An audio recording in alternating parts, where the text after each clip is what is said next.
Good morning, my friends. Happy Thursday. I have a doctor's appointment this morning, so I'm going to jump right in and not ramble. All right, February 24th. February 24th. This is starting out wonderfully. The appointed festivals, Leviticus 23, 1 through 4. The Lord said to Moses, "Give the following instructions to the people of Israel. These are the Lord's appointed festivals, which you are to proclaim as official days for holy assembly. You have 6 days each week for your ordinary work, but the 7th day is a Sabbath day of complete rest, an official day for holy assembly. It is the Lord's Sabbath day, and it must be observed wherever you live. In addition to the Sabbath, these are the Lord's appointed festivals, the official days for holy assembly that are to be celebrated at their proper times each year. Passover and the Festival of Unleavened Bread, Leviticus 23, 5 through 8. The Lord's Passover begins at sundown on the 14th day of the first month. On the next day, the 15th day of the month, you must begin celebrating the Festival of Unleavened Bread. This festival to the Lord continues for 7 days, and during that time the bread you eat must be made without yeast. On the first day of the festival, all the people must stop their ordinary work and observe an official day for holy assembly. For 7 days you must present special gifts to the Lord. On the 7th day, the people must again stop all their ordinary work to observe an official day for holy assembly. The Festival of First Fruits, Leviticus 23, 9 through 14. Then the Lord said to Moses, "Give the following instructions to the people of Israel. When you enter the land I am giving you, and you harvest its first crops, bring the priest a bundle of grain from the first cutting of your grain harvest. On the day after the Sabbath, the priest will lift it up before the Lord, so it may be accepted on your behalf. On that day, you must sacrifice a 1-year-old male lamb with no defects as a burnt offering to the Lord. With it, you must present a grain offering consisting of 4 quarts of choice flour moistened with olive oil. It will be a special gift, a pleasing aroma to the Lord. You must also offer 1 quart of wine as a liquid offering. Do not eat any of the bread or roasted grain or fresh kernels on that day until you bring this offering to your God. This is a permanent law for you, and it must be observed from generation to generation wherever you live." Festival of Harvest, Leviticus 23, 15 through 22. From the day after the Sabbath, the day you bring the bundle of grain to be lifted up as a special offering, count off 7 full weeks. Keep counting until the day after the 7th Sabbath, 50 days later. Then present an offering of new grain to the Lord from wherever you live. Bring 2 loaves of bread to be lifted up before the Lord as a special offering. Make these loaves from 4 quarts of choice flour and bake them with yeast. They will be an offering to the Lord from the first of your crops. Along with the bread, present 7 one-year-old lambs with no defect, 1 young bull, and 2 rams as burnt offerings to the Lord. These burnt offerings, together with the grain offerings and liquid offerings, will be a special gift, a pleasing aroma to the Lord. Then you must offer 1 male goat as a sin offering and 2 one-year-old male lambs as a peace offering. The priest will lift up the 2 lambs as a special offering to the Lord, together with the loaves representing the first of your crops. These offerings claimed as an official day for holy assembly, a day which you do no ordinary work. This is a permanent law for you, and it must be observed from generation to generation wherever you live. When you harvest the crops of your land, do not harvest the grain along the edges of your field, and do not pick up what the harvester drops. Leave it for the poor and the foreigners living among you. I am the Lord your God. The Festival of Trumpets. The Lord said to Leviticus 23, 23 through 25. "Give the following instructions to the people of Israel. On the first day of the appointed month in early autumn, you are to observe a day of complete rest. It will be an official day for holy assembly, a day commemorated with the loud blasts of a trumpet. You must do no ordinary work on that day. Instead, you are to present special gifts to the Lord." The Day of Atonement, Leviticus 23, 26 through 32.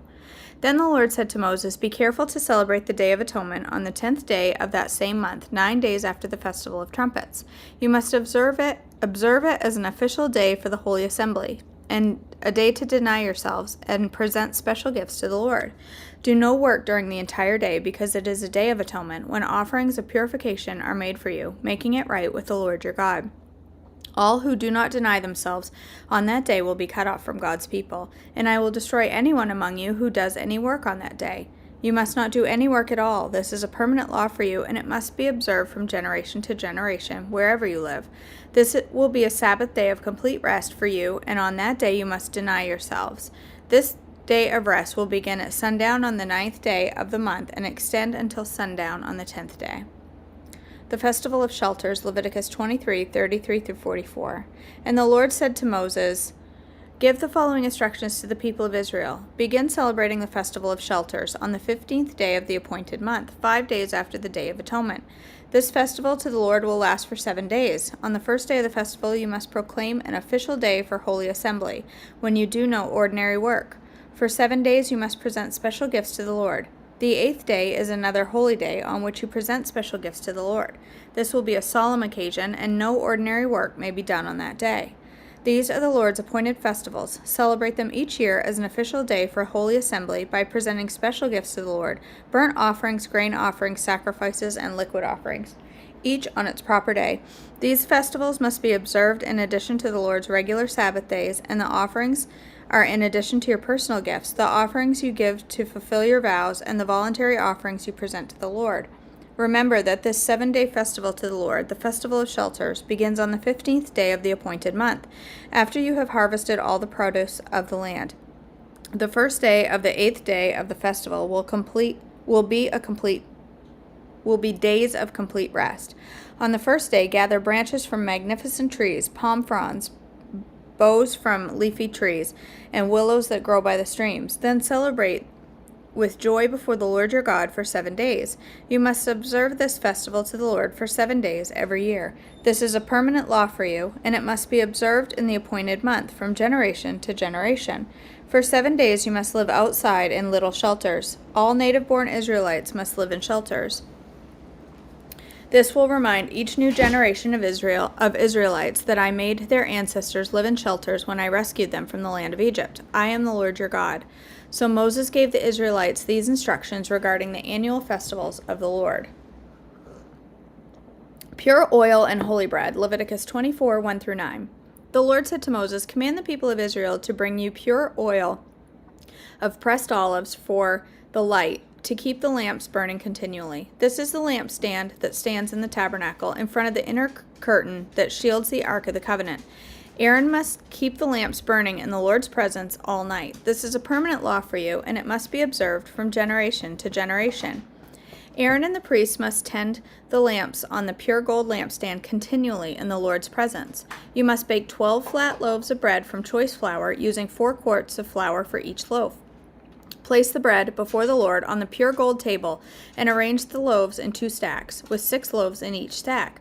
Put some pure frankincense near each stack and to serve as a representative offering, a special gift presented to the Lord. Every Sabbath day this bread must be laid out before the Lord as a gift from the Israelites. It is an ongoing expression of the eternal covenant. The loaves of bread will belong to Aaron and his descendants, who must eat them in a sacred place, for they are most holy. It is a permanent right of the priest to claim this portion of special gifts presented to the Lord." An example of just punishment, Leviticus 24:10-23. One day, a man who had an Israelite mother and an Egyptian father came out of his tent and got into a fight with one of the Israelite men.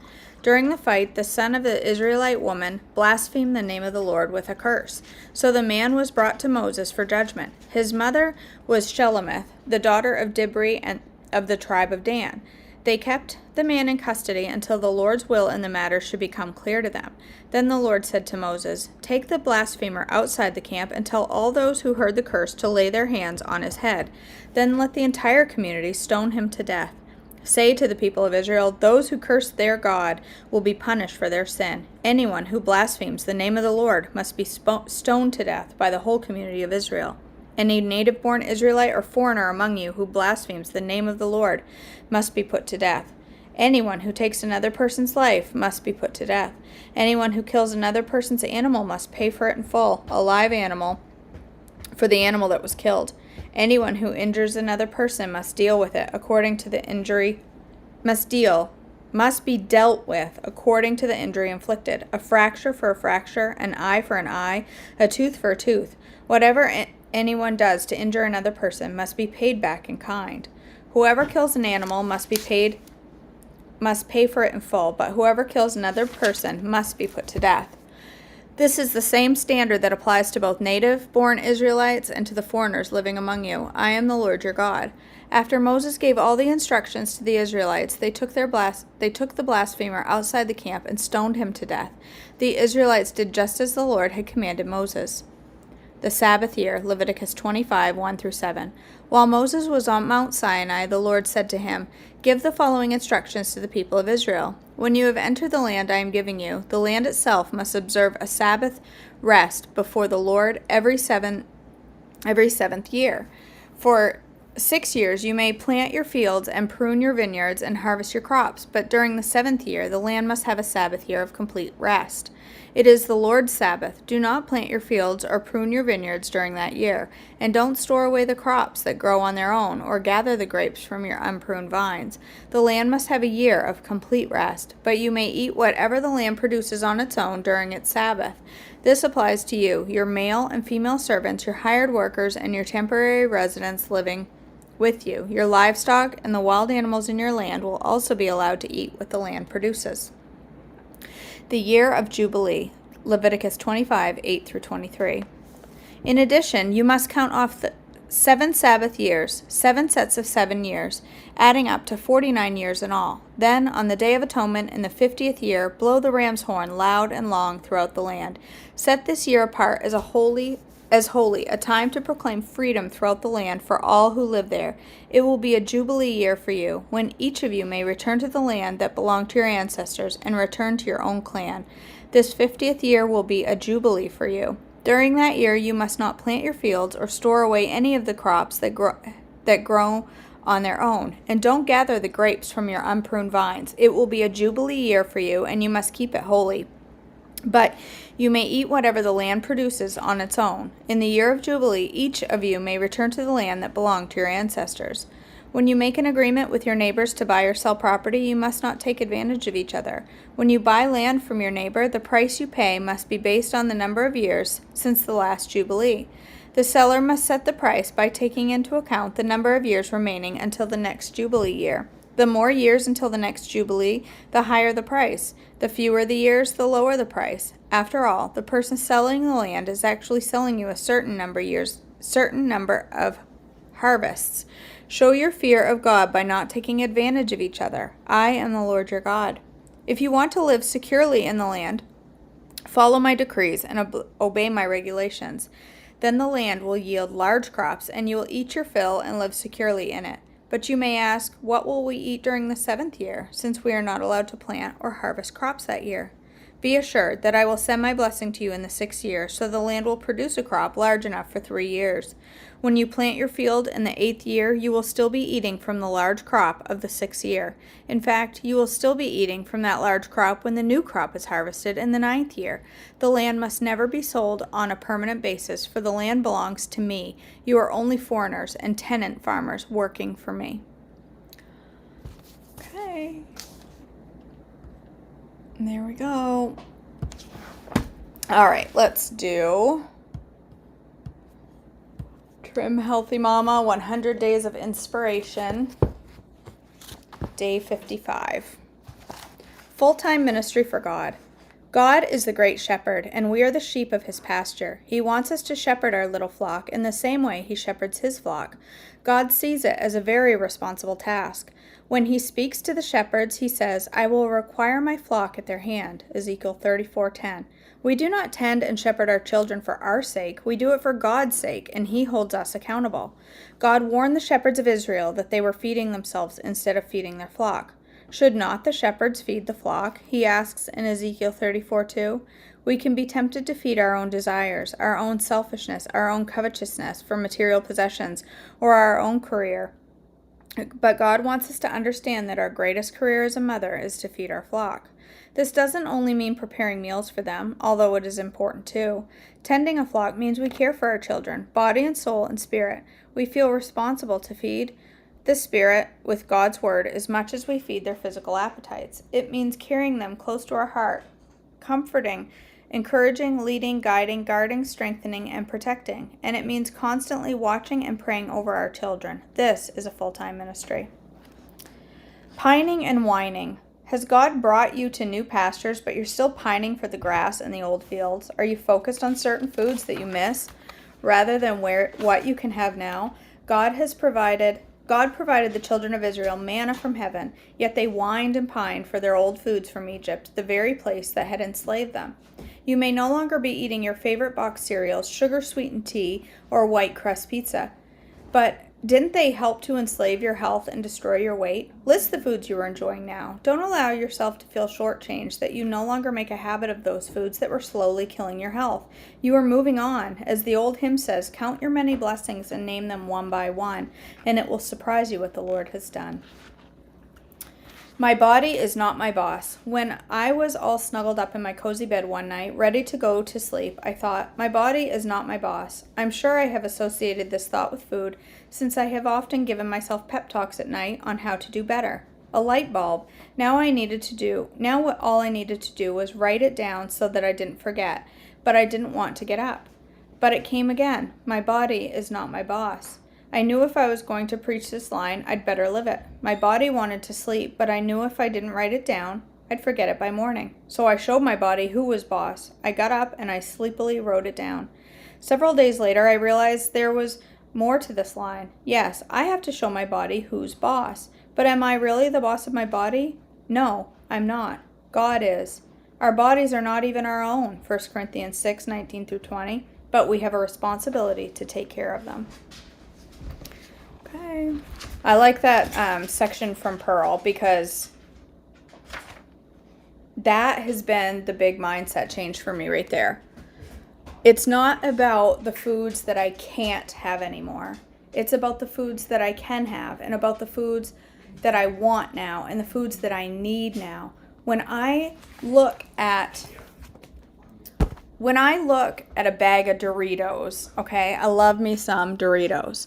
When I look at a bag of Doritos now, I can't look at that and think, oh, I wish I could have some Doritos. I need to look at that bag of Doritos and think, that is what caused me to get to 251 pounds. That is what caused me joint pain. That is what caused me muscle aches. That is what caused me sick stomachs. That is what caused me terrible skin. That is what caused me high blood pressure. That is what caused me high cholesterol. That's what caused me almost to have diabetes. It's what's well, I've damaged my knees from sitting the way I sit. But that stuff, yes, maybe. Bessie, go see your father. Stop being bad. That's right. The Doritos didn't. Stop breaking bad. The Doritos, did they taste good? That's it. That's the only thing they did for me was satisfy my desire for that taste. But they did not serve me. They damaged me. They caused me issues. Ultimately, I did by eating it.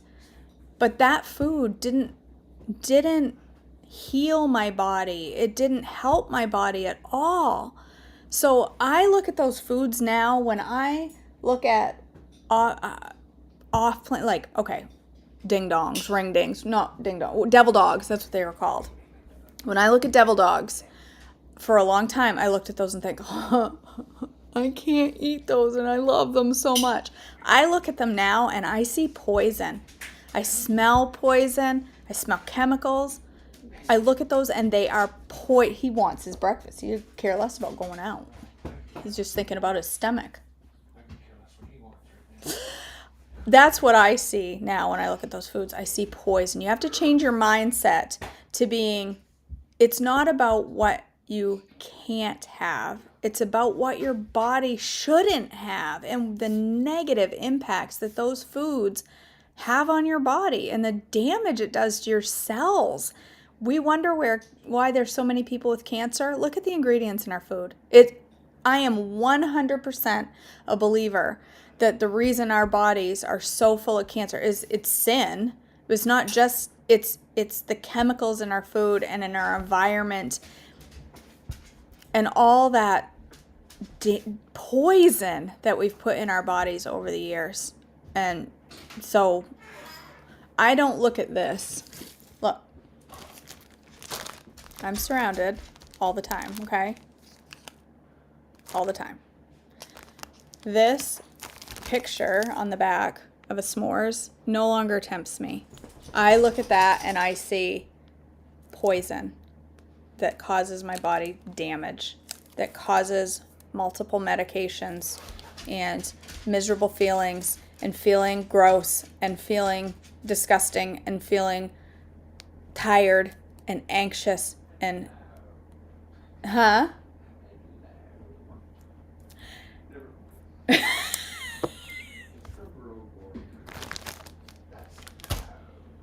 Oh my word. Joke bombed because I didn't get it. He's making jokes from Australian movies that I don't understand. Go ahead. Oh, careful, dude. Anyway, that's how you got to look at these things. You will get there. That's right. If you 100% eliminate this stuff, I'm sorry, Hershey's. If you 100% eliminate this stuff from your body, you will get to the point that this looks like poison to you and does not call your name. They had Pizza Hut pizza last night, and usually the smell of pizza makes me think, oh, I have to have it. I want pizza. Last night, I'm telling you what, the smell of that pizza on the ride home, I was like, this is nasty. I cannot wait to get home and have my quinoa bowl. I had quinoa full of protein that supports my cell structure. It supports my energy. It supports my brain. I had sweet potatoes that totally filled my desire for sweetness. I had it had a cilantro cream on the top that was decadent tasting, and you get to that point where that food starts to taste like a treat and less like the back lawn, okay?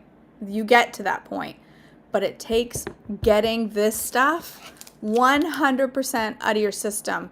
I cannot have this every weekend. Oh, you know what? I'm just going to go ahead and have one because it's Saturday.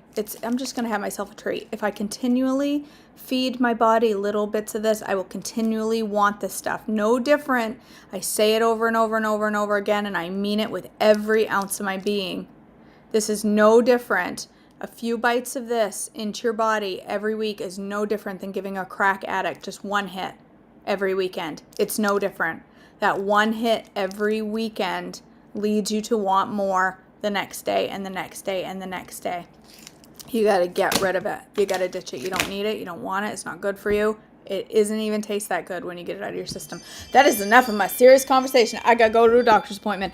I love you all. I will not be live for breakfast this morning. I apologize. I will be shoveling down a breakfast bowl. I sweatpants quinoa this morning because I have a doctor's appointment at 7:45 and I'm leaving here in 13 minutes. So I love you all. Have a blessed day. Stay on plan. Don't be eating no junk. You don't need it today. You don't need it ever, but you especially don't need it on a Thursday. Okay? We don't go off plan on Thursdays. Right? Bassy, come here. Do we go off plan on Thursdays? No, we don't. All he wants is his brekkie. Okay? I gotta feed him his brekkie. You want your brekkie? You say hi to the people. Do you want your breakfast? Do you want your breakfast? Do you want it? All right, you guys. I love you all. Have a blessed day. I will see you back tomorrow morning.